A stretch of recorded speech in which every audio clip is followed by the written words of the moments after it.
ग्वालियर के मेहरा कॉलोनी में लगभग 11,200 वर्ग फीट सरकारी जमीन से अतिक्रमण हटाने के लिए प्रशासन ने कड़ा कदम उठाया है। यह कार्रवाई उच्च न्यायालय के आदेश के पालन में की गई है, जिसमें बताया गया था कि वर्षा के बाद इस सरकारी जमीन से अतिक्रमण हटाया जाएगा। इस कार्रवाई के दौरान स्थानीय लोगों ने अपना विरोध जताया, लेकिन पुलिस प्रशासन के सामने उनकी एक नहीं चली। इस जमीन का बाजारी मूल्य लगभग 156 लाख रुपए आंका गया है। यह जमीन पहले शीलाबाई और अन्य 13 लोगों द्वारा अतिक्रमण की गई थी।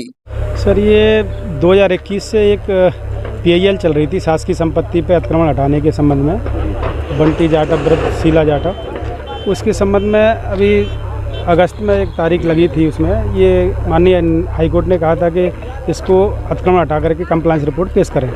तो चूँकि बीच में बरसात हो गई थी, तो शासन के सर्कुलर होते हैं बरसात में अतिक्रमण नहीं हटाने के। इसी संबंध में ये अभी हटाने के लिए निर्देश दिए थे। जैसी बरसात थी तो ये कार्रवाई के पहले भी इनको नोटिस दिए गए थे और व्यक्तिगत तौर पर भी इनको बता दिया गया था कि अतिक्रमण खाली कर दें।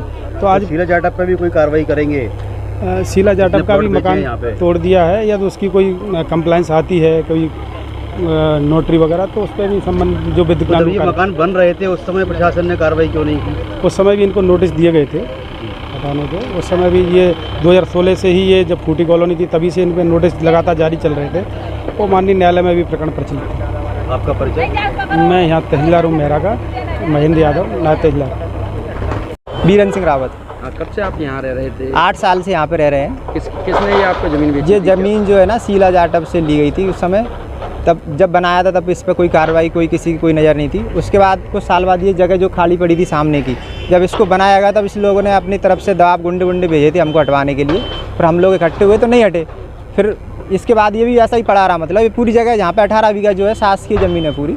अब यहाँ पे 8 साल से लोग रह रहे हैं। पूरा प्रशासन की मिली भगत है। अभी पिछले महीने नोटिस दिया था तो हम चले गए थे यहाँ से छोड़ के। अभी 10 दिन पहले ही शिफ्ट हुए हैं दोबारा लौट के। अच्छा। हाँ, अभी परसों एक पुलिस वाला आया था, उस पूरी जानकारी लेके गया कितने लोग रहते हैं, क्या रहते हैं। उसके बाद पूरा फोर्स बल आया है, जब जाके मकान तोड़े गए। समय भी नहीं दिया, सामान पूरा अस्त व्यस्त पड़ा। आप देख सकते हैं सामान सामने। जो आपके आसपास जो कंस्ट्रक्शन का काम हुआ है वो भी क्या अवैध है या वैध है? ये पूरा अवैध है। यहाँ पे 18 बीघा ज़मीन जो है ना पूरी अवैध है पूरी। ये प्रशासन ने पैसा खा के मतलब बेची गई है। पूरा RI, पटवारी, तहसीलदार सब पूरे ऊपर से नीचे तक मिले हुए हैं पूरे। यहाँ पे कोई सरकार जिसकी है, जिसका चल रहा है, सीधी सी बात ये है। उन्हीं के लोग हैं, सरकारी लोग हैं, सब सरकारी उन्हीं की, सीधी सी बात। क्या नाम आपका? मेरा नाम बादामी रावत है। ये ज़मीन कब ली थी? जब हमने 2016 में ली थी सर। किससे ली थी? ये शीला जाटव ने ज़मीन बेची थी। हमको बताया था कि मेरा ससुर की ज़मीन है, जे पट्टा की ज़मीन, तो कोई परेशानी नहीं है, इसलिए तुम ले लो। इसने हमसे 1.5 लाख रुपए में प्लॉट काटे थे। आज जो कार्रवाई हो रही है, आप खुद भाग गई है यहाँ से। अब पता नहीं है, उसका मकान बना है मेरा गाँव में। लक्ष्मण की पत्नी है, शीला जाटव उसका नाम है।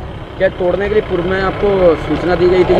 नहीं दी थी सर, सोचना पहले दी थी 25 तारीख की, तो इसलिए।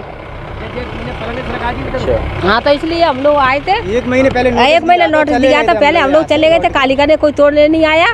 तो अब कल परसों के दिन पुलिस आई थी, बोल गई था कोई नहीं हटा रहा तुमको। जो नोटिस था वो निकल गया, अब दोबारा से नहीं आएंगे। अब एकदम अचानक आ गए ये लोग। परसों एक पुलिस वाला